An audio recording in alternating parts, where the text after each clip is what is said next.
Hey guys, what's up? It's iFlynn here, and welcome to the second episode of my Warframe The Ultimate Beginner's Guide 2.0. In this video, we're going to be talking about star chart progression and a few systems that I think you guys should pay attention to make your first playthrough through Warframe as smooth as possible. If you're super new to Warframe and this is your first time ever watching my guides, I recommend you go ahead and check out the first episode of this series, as there's going to be a few things that I reference in this video that might not make total sense to you if you haven't watched that first video. In the first video, I basically showed you guys how to complete the prologue quest. I explained what the starter Warframes, their abilities, what they do. I also talked about a few of the game modes that we came across in the prologue quest, and I briefly went over modding and crafting. So if you want to know everything that there is to know about Warframe, I recommend checking out that first episode because it's going to bring you up to speed going into this one. But if you did complete the prologue quest and you're not too fussed about knowing everything off the bat, then you can continue on with this here episode as well. So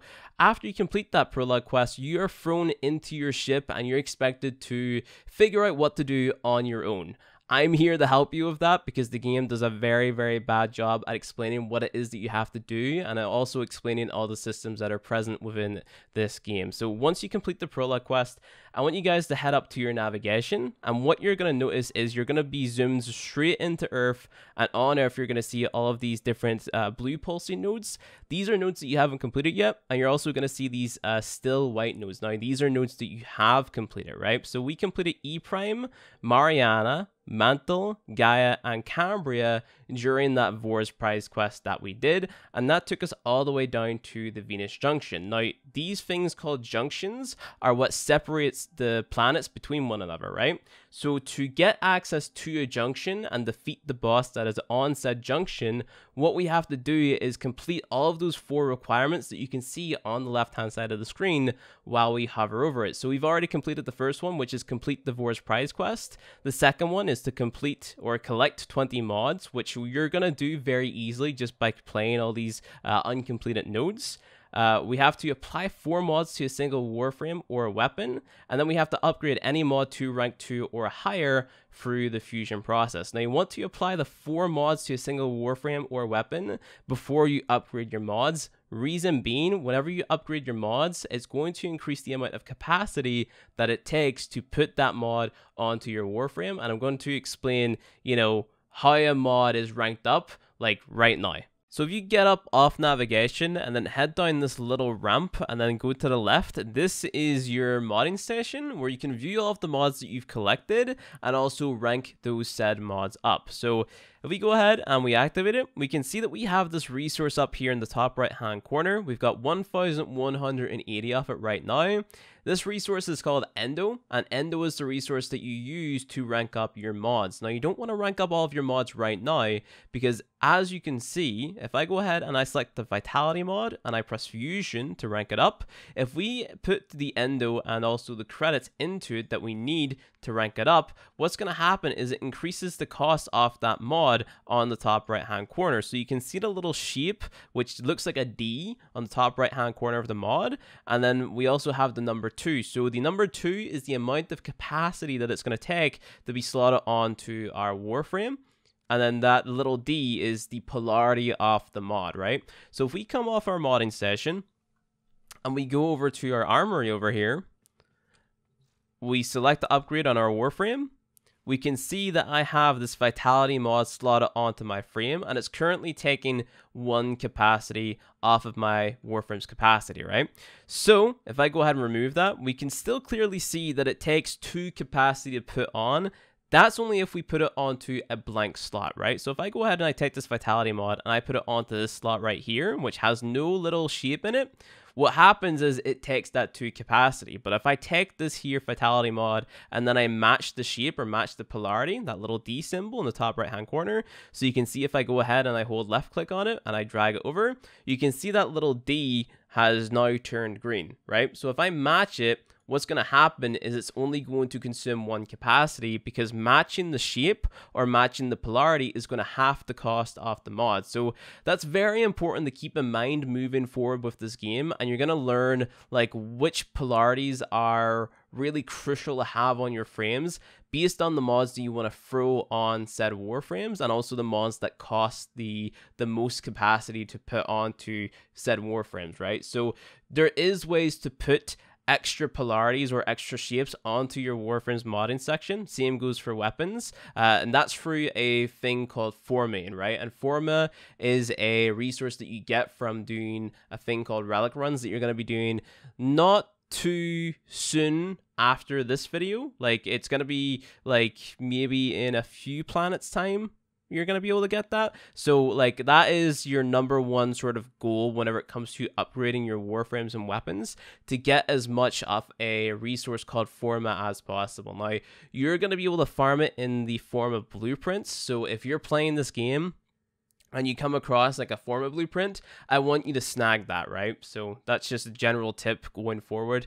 Same goes for Endo. Like, if you find Endo like just lying around, make sure that you're picking it up, because Endo is very, very, very important, especially to you as a newer player, right? Because you can actually see that lying around. It drops from enemies and stuff like that. So yeah, it's just like a big glowing ball. Like, it's very, very, very hard to miss, at least in my opinion. But yeah, like I said, you want to make sure that you're throwing on your 4 mods before you rank up your mods, because if you rank up your mods too much, then it's going to be harder for you to fit on those 4 mods, right? So even as it stands right now, if I just throw on these mods that I have, I'm not able to fit 4 on. So what we have to do is we have to go and rank up our warframe, because the amount of capacity that we have on our warframe currently matches the level that the warframe is. So as you can see, my Excalibur is rank 4. It says it up here at the top, and the amount of capacity that I have is 4. So I have to rank my warframe up like 2 more levels before I can fit another mod on.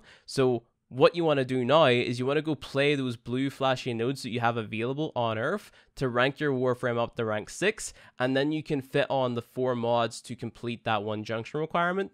And then after that, we can go ahead and we can invest the endo and the credits into a mod to rank it up to complete that next requirement, right? So what I'm going to do is I'm going to jump in and I'm going to complete a few of those missions that are on Earth just to level my warframe up. I'm probably going to do, let me go ahead and take a look. I'm going to jump into Cetus, which is a open world type thing. We can complete a bounty there. I'm going to talk about that whenever I get there as well. And that just takes you to the plains of Eidelons. So that's the big open area. This is like a hub, and then this is the open area. I'm going to probably complete Eurasia, and then that'll maybe be it. Maybe Everest, maybe Cuba. Not too sure. It all depends on, you know, what these mission types are. Like I mentioned before, it's not super important that you complete every single blue pulsing node to begin with, because there's going to be a few nodes that you can't complete because, you know, like, they're just going to be too difficult for you because there's going to be too many enemies coming at you at the one time sort of thing, and you're going to need more powerful warframes with better abilities and stuff like that before you're able to solo those types of missions. That's if you want to do it solo. Maybe you can get more missions done on Earth if you want to play co-op and play with your buddies or something like that. So it's really up to you, and it depends on your circumstances how many blue pulsing nodes or missions that you can complete on Earth from the get-go. But with all that being said, I'm going to go ahead and jump into Cetus and show you guys what it's all about. Alright, so you should have like seen a little intro cinematic before you got on to Cetus or into this place basically. It's pretty cool. I didn't want to include it in this video because I don't want to sort of like ruin your immersion or anything by spoiling it, but this is like the player hub before you enter into the open world for the first time. So we are tasked with speaking with a guy called Konzu. I like to refer to this guy as Baldybap because, well, you'll see why in a second. This guy's basically just going to give us a bounty, which is going to introduce us to the open world for the first time. So if we go ahead and we press bounties, we're going to have the prove yourself bounty right here. And it's level 3 to 5. You get different tiers of rewards from it. So the common rewards would be 1,500 credits, 50 endo, 15 erudite, which is a resource, 100 oxygen, resource, redirection, a mod. We have uncommon parts or uncommon rewards to drop from it, which is the Gara chassis blueprint, Point Blank, which is a shotgun mod for damage, Streamline, which is a Warframe mod for power efficiency, which is basically a mod which is going to reduce the amount of energy that your abilities cost, so it's a really good one to pick up. And then we have a rare drop, which is Morphix, which is also a resource, which, I mean, you can farm that pretty easily later on. So all you want to do is go ahead and pick that up, let that little timer count down, and then walk up to this gate over here. And this is basically a glorified looting screen. So you can see in the bottom left-hand corner, we've got like a little looting symbol down there. What you want to do is just complete this mission in the Plains of Eidolon. So this is the Plains of Eidolon. It was teased at TennoCon. I don't know. TennoCon is like the annual convention that the Warframe developers hold, usually around July, I think. July? Yeah, they do big trailers and stuff like that for their big content releases. I think this one released, or this open world released in 2017. It was pretty hype at the time, not gonna lie. It was really hype. But basically what we want to do is we want to head towards our objective over here. Now, if you're playing Excalibur, you want to go ahead and use your first ability to like speed your what's it called? Your traveling up a little bit. Right, so at the end of like your little parkour move, if you're sprinting, go into a slide, do a double jump, and then do a double roll. And then at the end of your double roll, go ahead, aim down sights, and press 1. That's going to allow you to sort of like propel yourself a little bit further. So what we want to do here is just go ahead and kill all the enemies. If I can aim my bow and arrow, that would be sick. That thing died. I didn't even have to shoot at it. We just have to kill all the enemies within the time limit here. Should be easy enough for most players. You can go ahead and you can slam on top of enemies by jumping in the air, looking down at them, and then pressing your melee button. Pretty cool, not gonna lie. Melee is very, very strong, especially if you're playing Excalibur, because if you picked up Excalibur and you picked up the Scana, which is the sword, Excalibur's passive actually makes it so you attack faster, and I can't remember if you deal like 10% more damage with it or something like that. I just can't remember off the top of my head. But his passive is called Swordsmanship. I can actually maybe check it mid-game as well. So let me go ahead and kill this here guy. So if you go ahead, pause the game, press abilities, hover over this. Excalibur deals 10% increased damage and attacks 10% faster when wielding swords. So there you go. That is the question answered, or the myth debunked, or whatever you want to call it.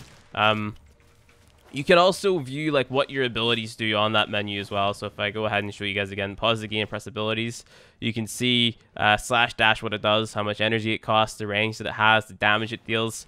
Everything that you need to know about your Warframe is basically on this menu. You've got this little tips tab over here as well. There's a few useful tips on there, but you know, you're probably going to get more tips off of watching a video from, you know, literally anybody, because we'll explain you know, how to play the frame in more detail and what mod goes where and why and that type of stuff better than that tips page will. So yeah, but this should be our mission completed now.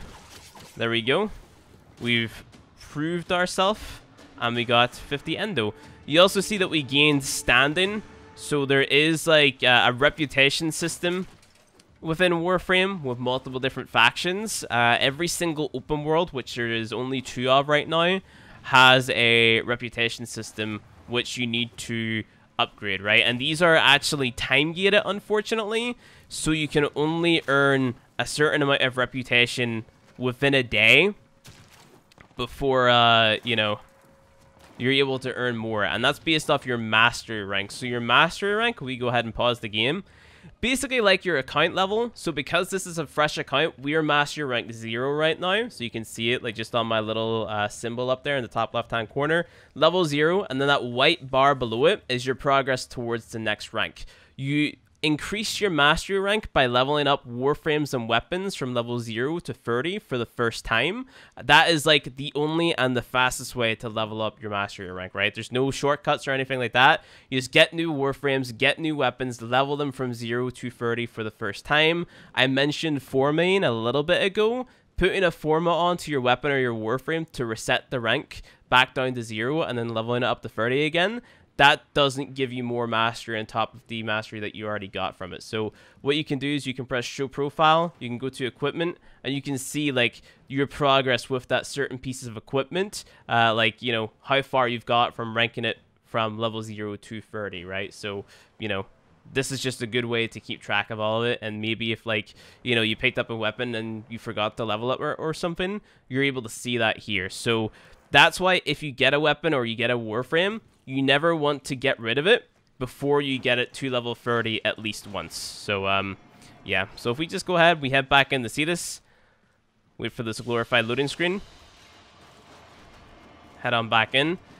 That's basically all you had to do here. So you can go ahead and back out to your ship now and then, you know, do whatever it is that you want to do next.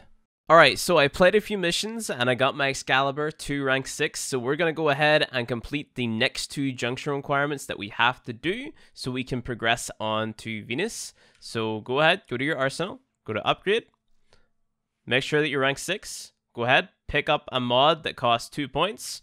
Go ahead, throw it on. There you go. Our tool shape us. Apply 4 different mods to a single weapon or Warframe.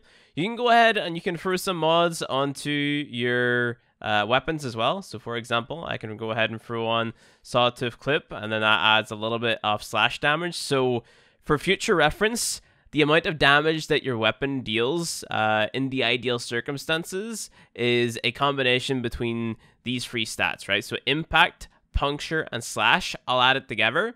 That's the max amount of damage that your weapon can deal in the ideal circumstance, where an enemy doesn't have like any armor or shields or resistances or weaknesses or anything like that. That's a topic for a different video, and we're going to cover it a little bit more in detail at a later date. But just in general, that's how damage works. That's how you find the total amount of damage that a weapon deals, just by adding those 3 numbers together. So, you know, for now, you can throw on like any old mod that increases those stats. That's totally fine. But later on, elemental damage mods like electricity, toxin, fire, cold, etc., those are all going to be better than mods that increase the impact, puncture, and slash stats on their own. And again, I'll explain why at a later date whenever we have more mods to play around with, right? But yeah, so we've done that.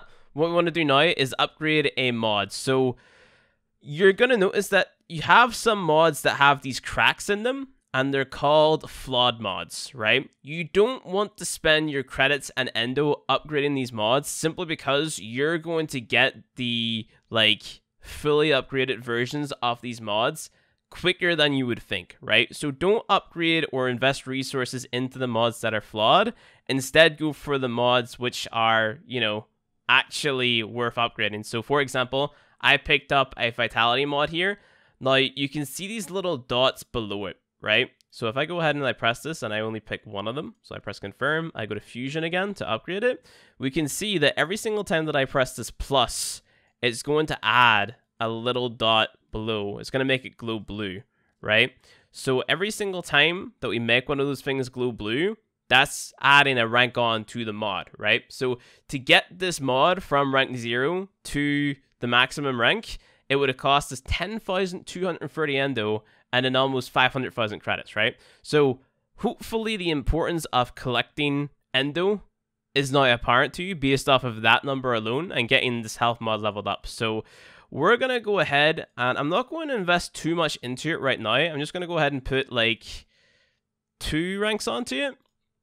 So we apply fusion. That's going to cost us 30 endo and 1,449 credits. So we go ahead and we press that.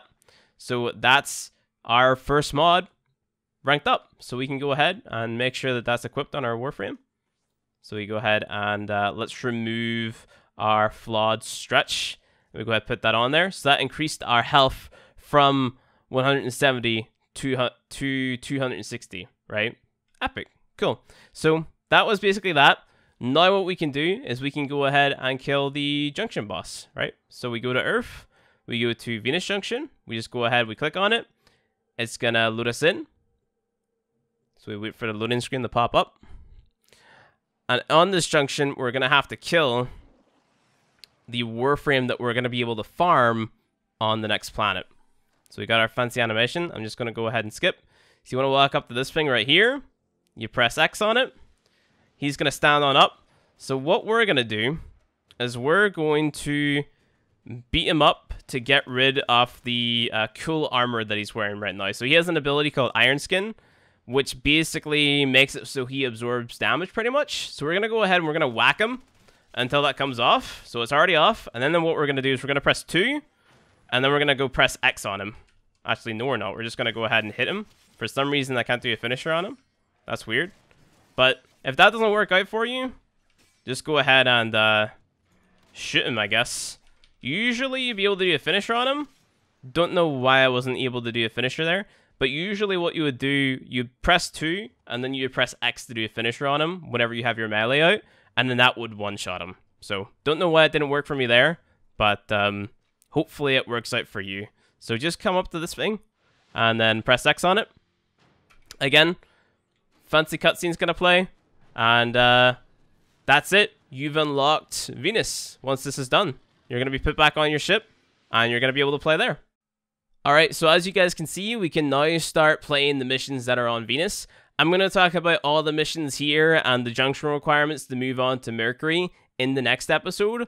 But for now, there's a few other things that we can talk about before we move on to the next planet and into the next episode. So if you look at the top left-hand corner, because we got our Excalibur to level 6, and we also leveled up our weapons in the process as well, I'm now able to increase my mastery rank by 1. But to do that, we have to take a mastery rank test. So whenever you see that symbol in the top left-hand corner, it means you can take a mastery rank test. So pause the game, press mastery rank up, make sure that you have your weapons equipped, so your primary, your secondary, and your meta weapon that you want to use. Then go ahead and press yes. And what's going to happen is we're going to load into our master rank test that we have to do, right? So this one is pretty straightforward. All we have to do is kill a few enemies with our primary weapon, right? So it's pretty simple. So they're just going to spawn in around us. You can literally stand still and do it that way. Really easy to do. So that's wave 1 done already. Just sort of a test of accuracy, I guess. So, like, if you have brought the Bratton from the prologue, you're going to be using that. I personally like the bow because obvious reasons. It's just cool. It's got the cool factor to it. But yeah, there's only 3 waves to this. So once we complete this wave, we will officially be Mastery Rank 1. Hello, bad guy. And another one. One more, I think. No, 2 more. There you go. Wave 3 done. So we're just going to go ahead, sit down. And that's it. That is your first Master Rank test completed. Okie dokie. So we completed our first Master Rank test. But keep in mind, we also got rewarded from completing that junction as well with a few blueprints. So if you come down to your foundry, which is down this ramp, and then to the right, go ahead, interact with it. You can see that we've got a few things here, right? So we've got our Furus, which is a secondary weapon which we can make. And then we have our Taxon. Now, I want you guys to prioritize building the Taxon. You need Ferrite, Palmer Bundle, Rubido, and 15,000 credits to put this thing together, as well as a rare resource known as Neurodes. So I'm going to show you guys how to find out where you get these resources. So back out of the foundry, come up to navigation, go ahead and select the planet, and then what you can do is you can press resource drones and then hover over this resource drone symbol, and it's going to show you the resources that you can get from this planet. So you can get the resources that you need to build the Taxon from Earth alone, right? So all you have to do is try to get lucky and get a Neurode. I would recommend playing the game mode called Everest. This is an excavation mission, which is going to drill the ground for a resource, and once the drill is done drilling, you're going to get a reward, right? So I'm going to explain like rotations and stuff like that in the next video, but basically the more drills you complete in this mission, the more rewards you're going to do. I recommend doing like maybe 1 to 4 or 2 to 4 drills per run and then backing out. If you want to be like super safe about it, you can do 2 drills and then back out.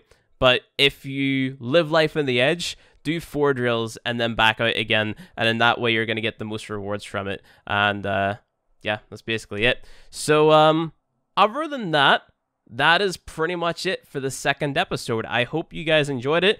I know that was a lot to take in.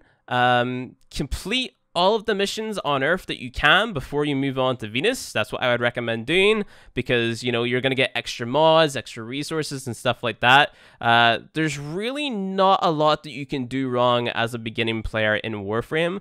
The only time that you're going to do something wrong is whenever you've bit off more than you can chew, right? Whenever you throw yourself into territory that you can't handle quite yet, then you want to sort of take a step back and, you know, upgrade your stuff and stuff like that. So I recommend farming on Everest for a little bit before moving on with the next episode, and hopefully by that time you've got a decent amount of stuff. So yeah, thank you guys for watching this episode.